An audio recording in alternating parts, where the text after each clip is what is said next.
hanya saya baru dapat informasi terkait kampus punya di meja. Betul atau tidak kalau apa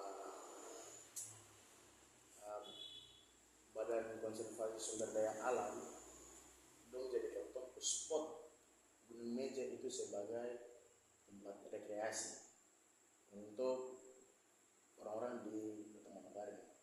Jadi sekarang itu dong jadikan itu sebagai tempat rekreasi.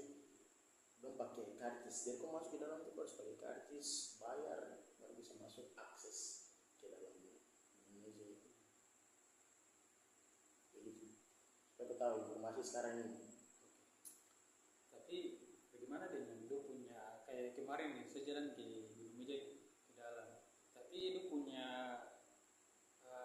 prasarana yang di dalam kurang mendukung. Contohnya mungkin kayak ada jalan kan belum terlalu kelihatan bagus untuk bagaimana orang untuk bisa akses masuk ke dalam. Salah satunya jalan itu kurang mendukung.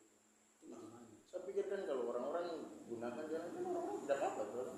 Memang kalau di dalam di hutan tuh saya pikir memang situasinya itu tidak bisa itu menambah atau mengurangi lagi mungkin coba jalan kan. Saya pikir itu tidak perlu jalan tuh begitu. Saya kemarin masuk tapi terus tahu situasi hutan jalan setapak saya ke dalam akar-akar juga tuh sudah masuk ke arah jalan, jadi ya saya pikir itu tidak apa-apa tuh. Kenapa maksudnya pada pikir apa begitu jadi. Iya. Tapi saya lihat dari kamu kerja-kerja ini kan bicara kerja-kerja lebih mengarahnya kepada bagaimana setiap orang itu bisa mengakses layanan yang diberikan oleh pemerintah. Salah satunya perasaan gimana? Tadi Ces bilang kalau di Bali itu sudah buat spot untuk bagaimana perwisata orang bisa akses masuk ke dalam. Cuma salah satunya bagaimana difabel ini bisa akses ke dalam. Oh, jadi maksud ini difabel untuk difabel. Pelayanan maksudnya kalau di dalam itu teman-teman difabel itu mendapat pelayanan yang cukup, maksudnya untuk orang kalau kita yang kita orang kan tidak apa-apa, tapi kalau untuk teman-teman yang difabel itu ada pelayanan maksudnya belum bisa ada sarana yang baik untuk orang bisa akses ke dalam maksudnya kayak gitu. Itu apakah itu penting? Menurut saya itu sangat penting.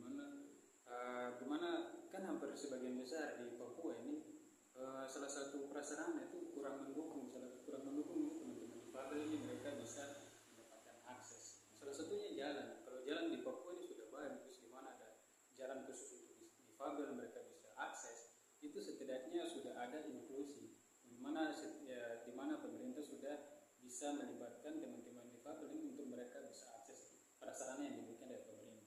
Tapi yang tadi sayangnya itu menurut saya kalau kita bicara soal inklusi itu gimana teman-teman difabel ini mereka bisa mengakses layanan yang diberikan dari pemerintah.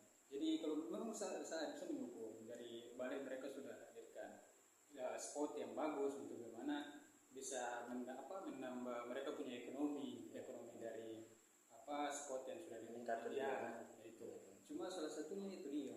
Kalau kurang prasarana di jalan kurang mendukung, aksesnya jalan masuk kurang mendukung, itu kan sayang juga untuk teman-teman difabel. Itu kita kalau bicara terlalu tinggi, tapi kalau kita yang di bawah ini kurang mendapatkan apa yang mereka dari pemerintah kasih, itu kan kurang bagus. Itu menurut saya. Betul, saya juga saya sepakat dan saya setuju sekali dengan apa yang jadi kepikiran ini. Dan itu sangat baik sekali karena memang pembangunan inklusi itu tidak ada seorang pun yang tertinggal. Itu bilang no one left behind. Itu dia.